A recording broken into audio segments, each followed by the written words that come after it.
Hello, and this is Jim Poole again for the Fellowship Bible Church Global Missions podcast, and we're going to pick up here with part 2 with the interview here with Gopal Manali here in Nepal.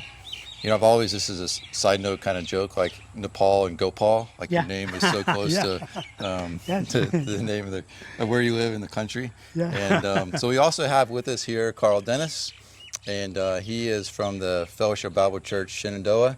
And so Carl was able to come along with us on this trip, and so we're super thankful that you were able to come along with us as well, Carl. So thanks for coming. No problem. Enjoying it. So last podcast we left off with you getting saved and God leading you to give up your full-time teaching job and to take on full-time church work and being a pastor and beginning to work with other pastors in the area. So tell us a little bit about how did God begin to give you the relationships with the other pastors as he brought them to, like how did God bring them to you? Like how did you meet these other people, these other men that are now church leaders? How did you meet them? Actually, we often meet our pastors around us here, and then sometime our pastor decided to do a monthly meeting so we can share each other their problem, their prayer request and everything, and they can talk to each other and they can help each other. So we made a Christian community, and the pastor were meeting once in a month, and slowly I started what I am teaching in my church. And how our church is growing, and then I share with them, and we often used to do conference in once a year for youth, and sometime for women conference, sometime church pastor and leaders conference. And that time they gave me opportunity to speak so in the beginning just one class or then 2 class, and now most of the class I am doing. So we came in the relation with this. Okay. So early on, when you first took on the position of being the church pastor, there were already pastors gathering together? Is that okay? Yeah. So you're part of these pastors gathering together, and then they began to give you the opportunity to share in these meetings, and then you would share with them the chronological teaching, laying the foundation, so that as people would teach about Jesus and teach about God, they wouldn't just blend it to what they're already believing. And so you would share that teaching with them. And so then, did you see where some people were interested in that teaching and some people were not interested in the teaching that you were bringing? Yeah, at the beginning, they were not very interested because I was teaching them very basic things. And many times they do big conference and very exciting conference, but when they come back and after 3-4 days, they slowly they forget everything. But here in this teaching, we make the foundation, and it make the believers or any pastor stronger and stronger in faith. And so I used to tell them that I'm teaching you not very impressive things, very big things, but very basic things. You may have learned or listened many times. And when I started teaching them about through chronological, and in the beginning they couldn't understand what I am teaching, that very simple things. But slowly they understood the importance of this, and now many of them know the importance of this, and from they request me last Saturday that from next month they request me to do every month 4 hours Bible study once a month.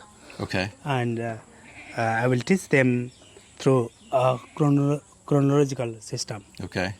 So 4 hours of teaching once a month.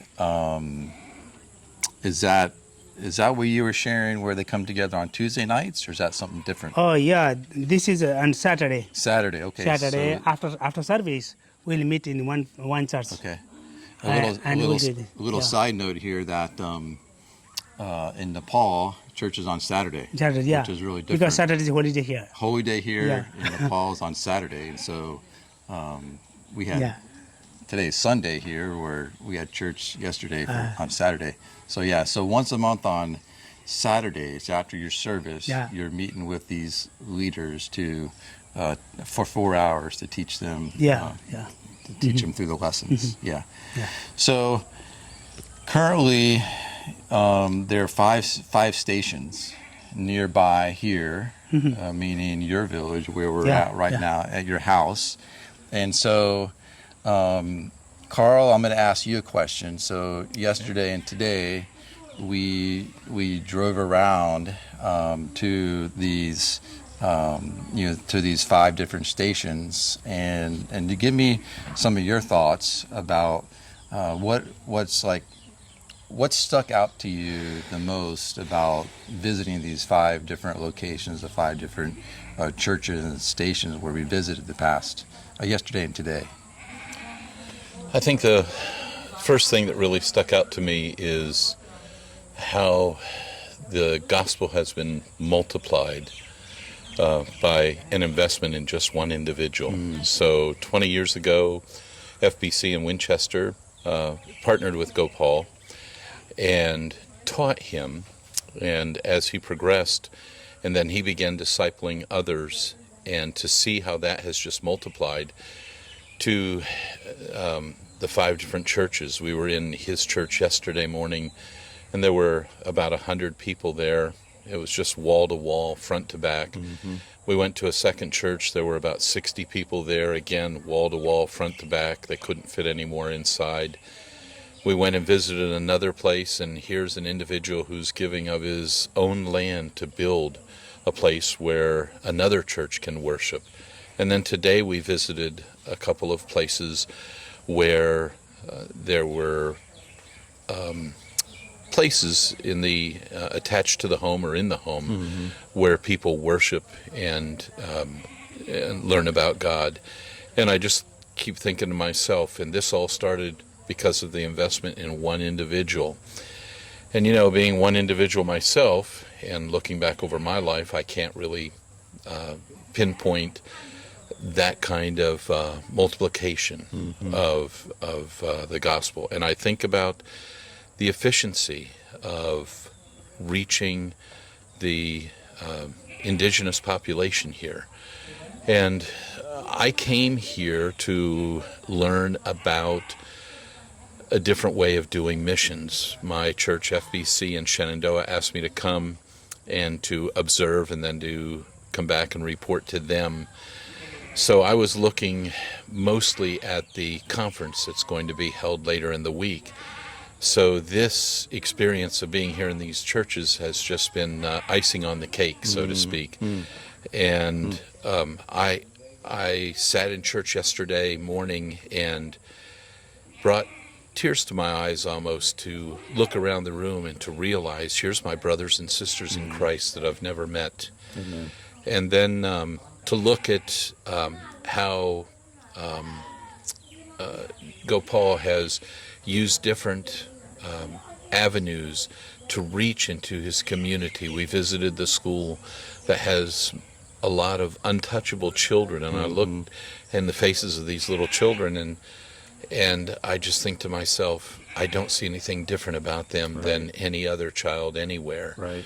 And then I think to myself, we're all untouchable, but Christ loved us enough right. to touch That's us. right. Yep. And so to see their faces and how they just smiled, and to see them learning. And then another thing that really struck me was several of the teachers had jobs in other countries making a lot more money, and yet because they felt so burdened for their community And for the lost here in Nepal, they came back and they work in the school. They drive the bus, they teach class, but you see them in church, and they are a witness to their students and to the community. And I think, wow, what an idea to have a school like this where young people can be reached, and then their families can be reached, and other people in the community that see that. So it has just been a tremendous blessing to me. And also the potential for perhaps future work here. I'm a retired teacher, so Gopal and I have talked a little bit about maybe coming back and helping to do some training of the teachers, and I would welcome that opportunity to do that. Trying to think of how to present to my church the idea of this type of mission project.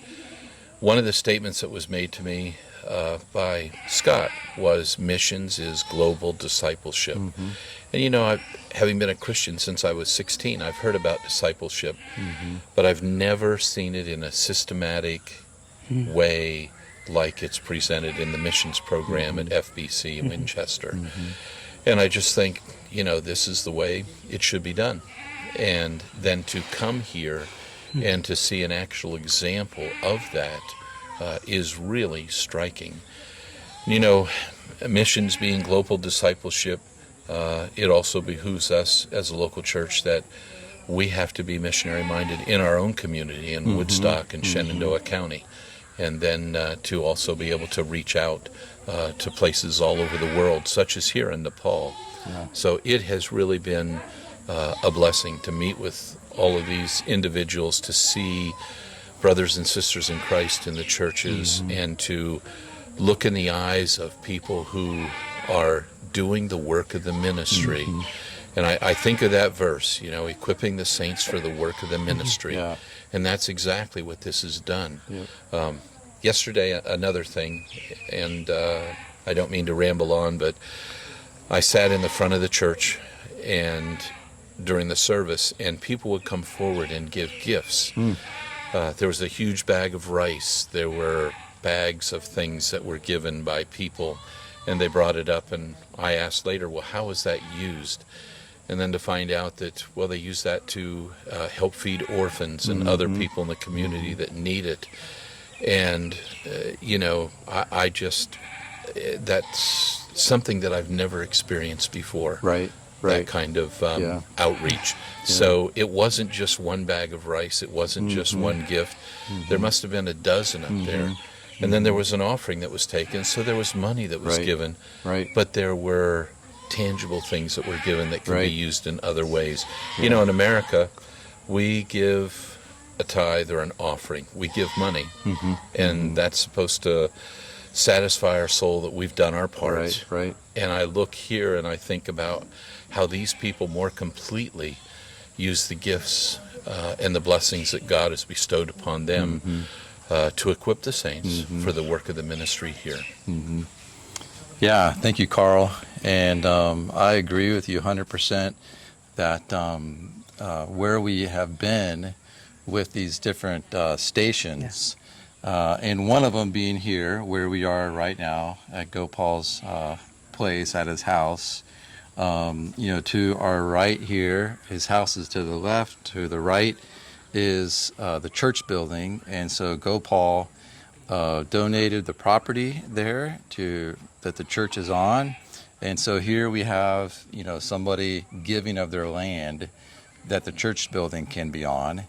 And earlier today, we were at your sister's house, who she also donated land where they built a church building. And then yesterday, where were we yesterday? And we were in another village, and the leader is, his name is Prem. Prem also gave land for church, and next year we'll start our church building there.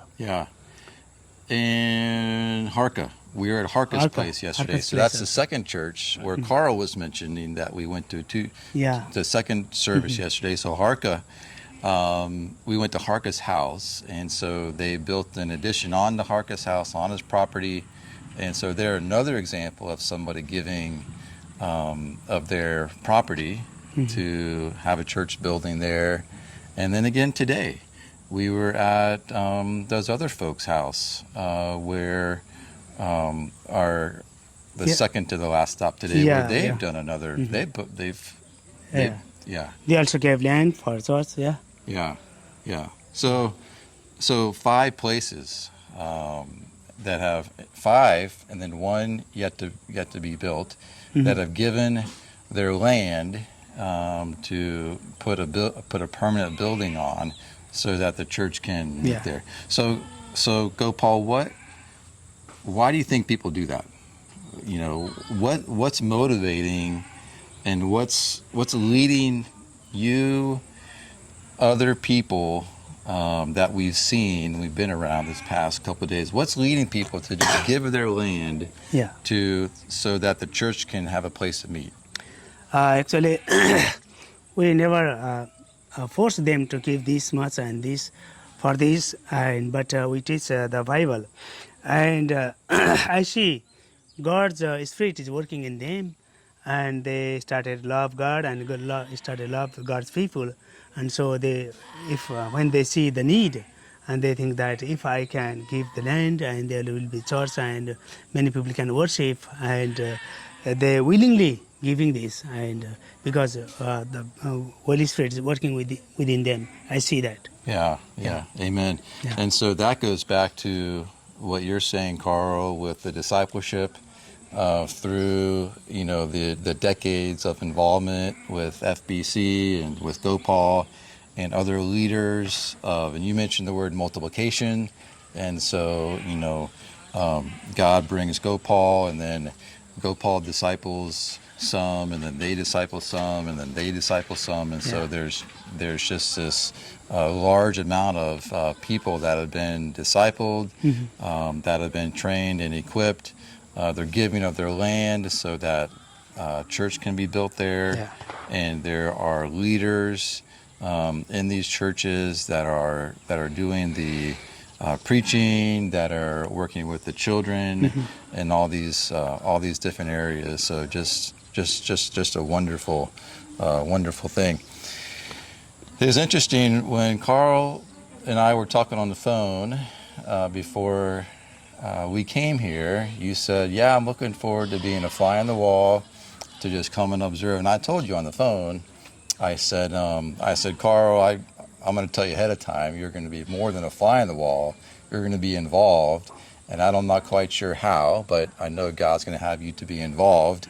And so Gopal has a school, and Carl, you are a retired principal, not only in a private school, but also in the public school system. And so, right out of the bat, right out of the gate, there's a connection there. So let me first go to Gopal, and have you talk about the school, and then Carl, I'll come back to you and have you talk about the school a little bit more as well.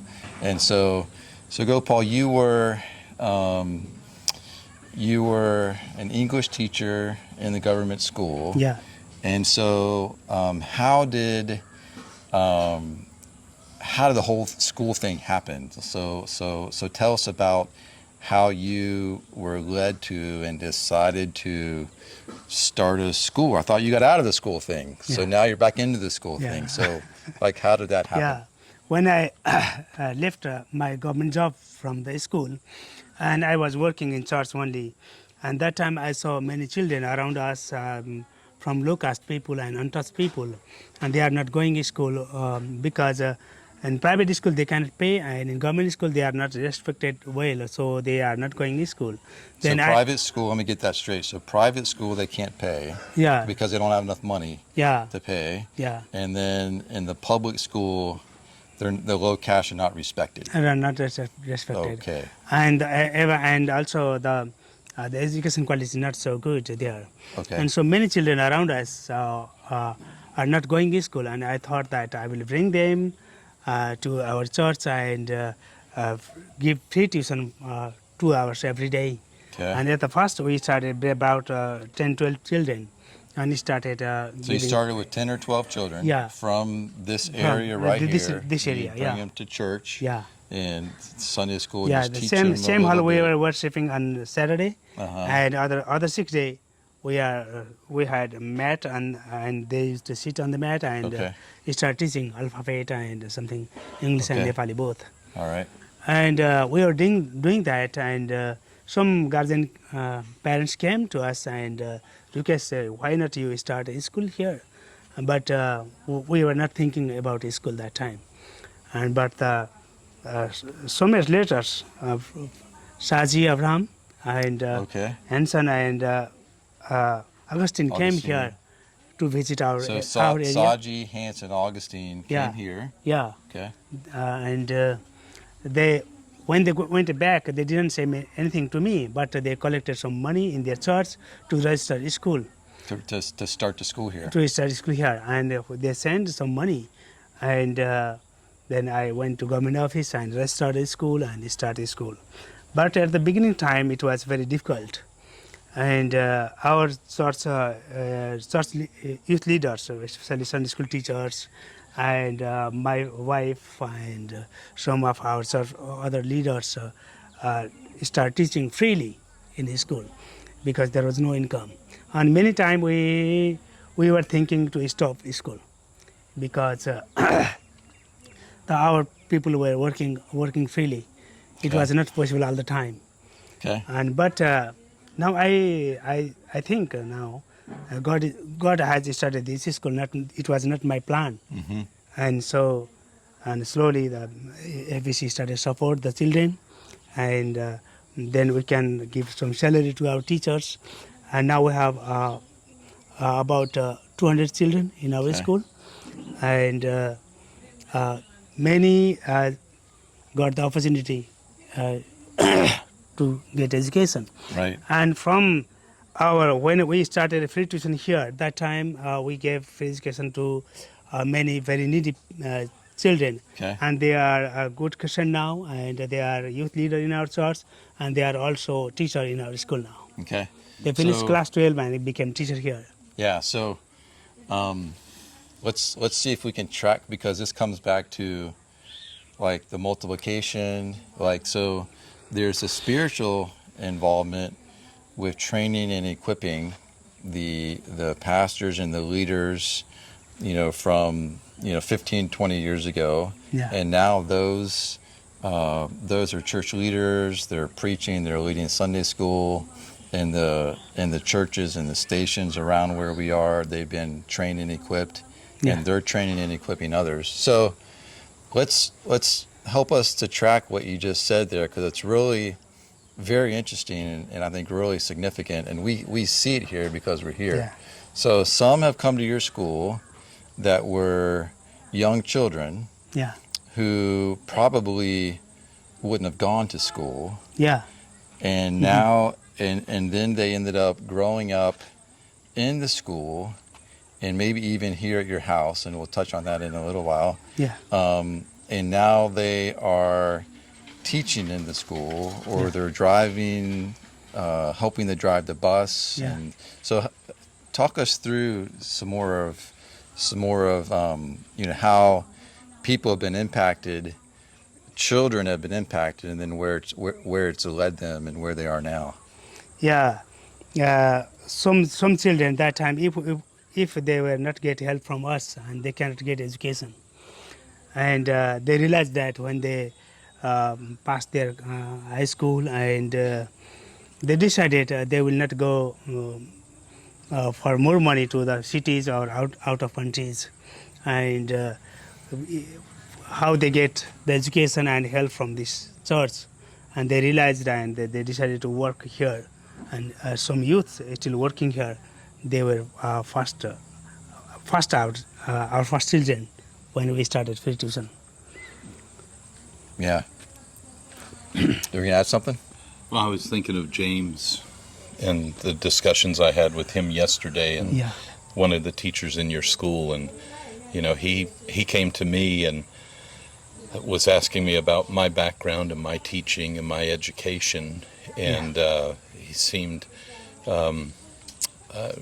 maybe impressed with some of the things that I've been through, but I just looked at him and I thought, I'm in awe of this guy because he has given of himself to work with these children, Yeah. to teach them, to give them life skills, and to be a testimony for the Lord in front of them. And what a blessing that was. And the thing that I think, too, I didn't mention before is, in America, we think, well, I'll just throw some money at this or at that cause, and then I feel good because I've given money. But this started with teaching and with discipleship training. And because of that discipleship training, it has come kind of full circle around to this particular outreach. Mm-hmm. And, now there are other needs. They need more rooms. They have 200 students here in this school, and they need, I think, 5 more rooms. Yeah. They would like to have 5 more rooms, and so that could probably increase the school to 300 students or maybe more. And, when I came here, I was more or less thinking, well, I'm going to take notes and write things on the computer so I can go back and present to the church leadership. And the very first day he was talking about, well, we need somebody to come and train our teachers. And I'm thinking, well, I was a teacher. I was a principal and I've done teacher training. That's something I could do. And then I was thinking about another individual in our church who's also a teacher, and I thought, well, the two of us could come back and we could work with his teachers to give them some more ideas on methods and understanding human development and how children learn. And that, so I was not thinking that when I came over here, and it wasn't even, 24 hours that this came up, and not saying that that's, that is going to come to pass, but it is looking like it's moving in that direction to me, and I've just been giving that a lot of thought. I'm retired, so I have the time, and I think I have some skills that I can share. The other thing that's exciting to me about that is it's not just giving money, but it's giving of time and talent. And, in the church, there are many gifts. And yet I think that in the American church, we have kind of reduced that to where the only gift that we allow is the gift of giving money. And yet we have so many people that have so many skills, so many gifts that could be used in a field like this, in a mission like this. And it kind of puzzles me as to why we have limited ourselves. And so I think we need to take the blinders off and to look at the potential to see what we can do. And I think, how far this has come in 20 years. So if we get some more gifts, some more people coming over and assisting and equipping the saints for the work of the ministry, what may be the outreach from in here 20 years from now? Yeah, good point. And I'd like to say that there are, lots of people from FBC that are given directly to the school. And so I'd like to give, thanks to them that are giving to the school. They can't necessarily come over, be here in person, but they are given financially to the school. So it's a huge blessing to help make all that happen. I think to go back a little bit, to just, spiritually, again, God saving you, working in your heart to go into church ministry full time, pouring yourself into teaching and discipling through people understanding what it means to walk by faith and live in grace, and resting and depending upon the Lord, for their life and for their ministry. We see the examples of that, and like you here, did you say there's 11 people living here right now? Is that right? 11 Okay, people, 11 people.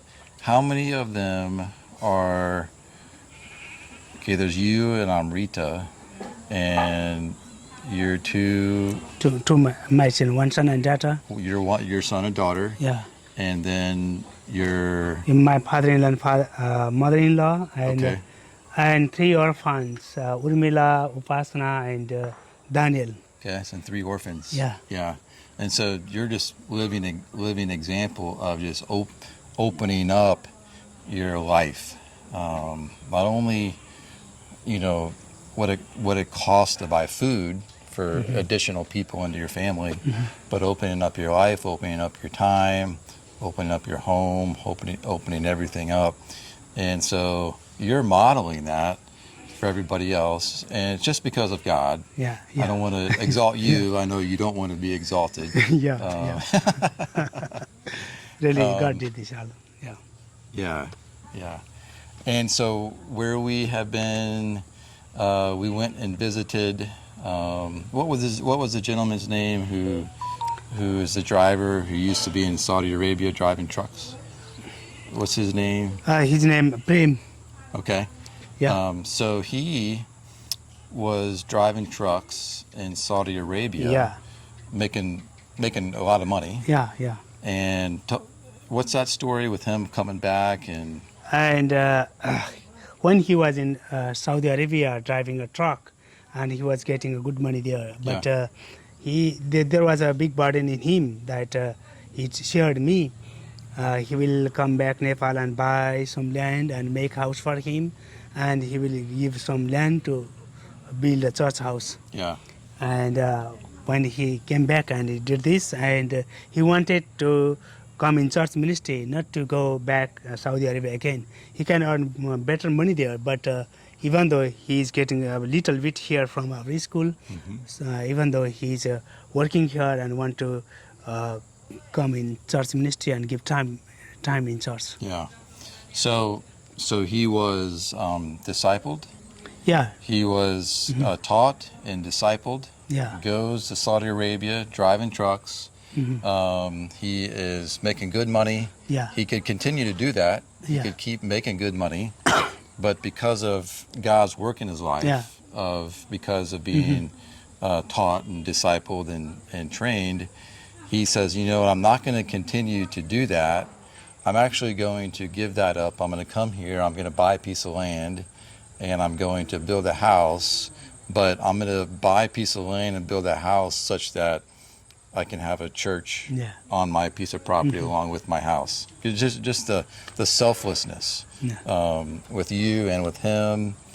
And then we were at another family's house today.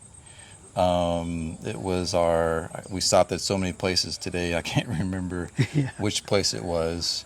But they have a church building adjoined to their house. But then they have 2 older kids. They have 4. Okay. 4 kids, yeah. They have That 4. time there was 2, but 2 were at school. Okay, so in their house right now, there's 4 kids. Yeah. Now, do they have older kids? No. They don't have any older kids. They have their own. One daughter, two son, but they are grown up, and they adopted these 4 orphans. Their father died in an accident, and mother is very in bed for long. Her leg is broken, so they are very poor. So he brought all 4 children, and 2 are coming to our school, and one is very young, 16 months young, and one is a little bit bigger. So they've adopted 4 kids. They're siblings. Yeah. And their dad died in an accident, a car accident, automobile accident. Yeah. And their mom is sick. Yeah, mom is still in bed because she has broken her leg and many injuries on the waist. Yeah. So this family's taken in these 4 kids, and they're pretty young. Yeah. 2 of them go to your school. Yeah.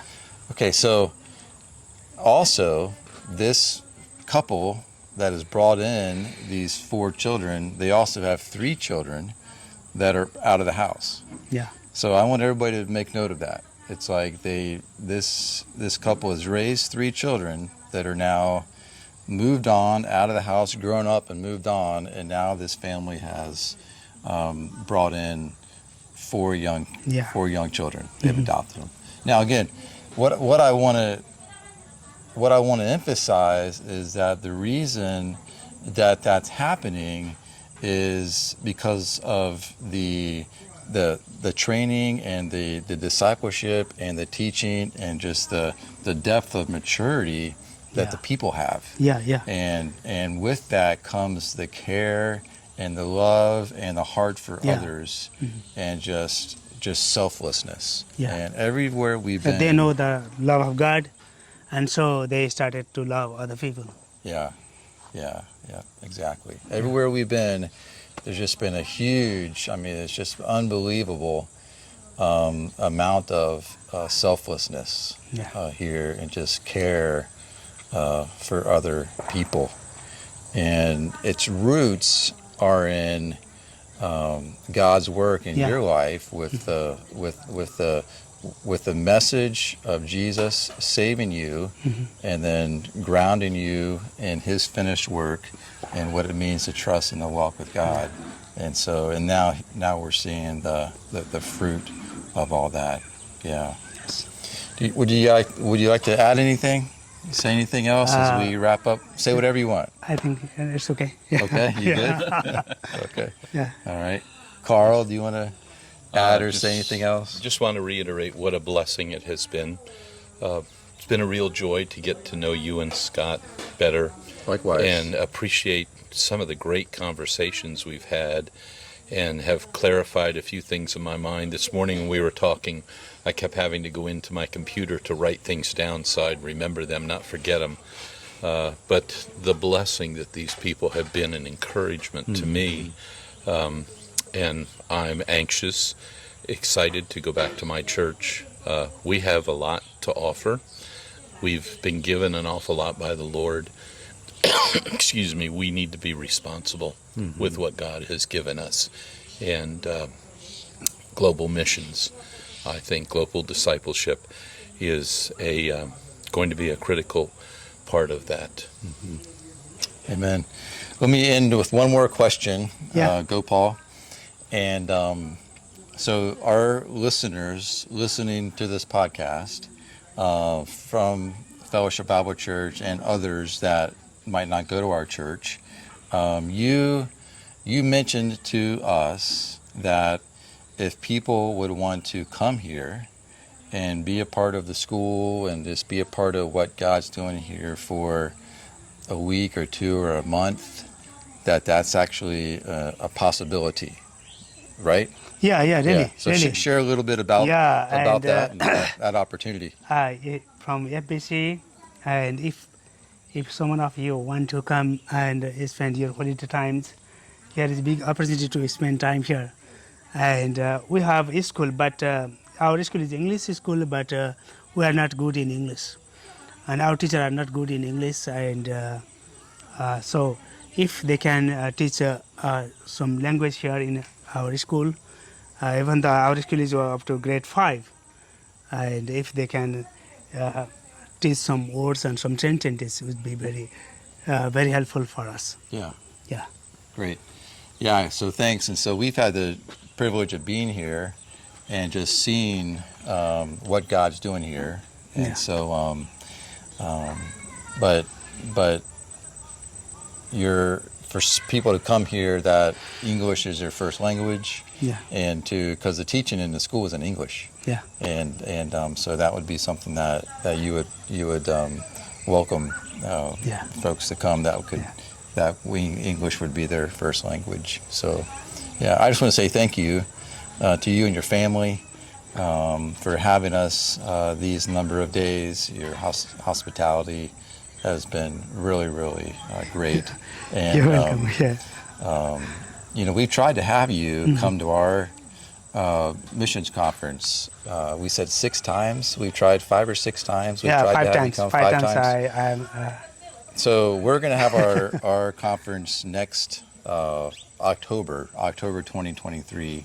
And you said that it might be helpful to invite you and your wife. Yeah. And so we're going to do that. We want both of you to come, and so hopefully both of you all will be able to make it to our conference next October of 2023. Yeah, to be we'll with try. Yeah. us in Winchester. So yeah. Thanks again. Thanks so much. Yeah. And thanks you. for listening. Thank you and everyone. Bye bye.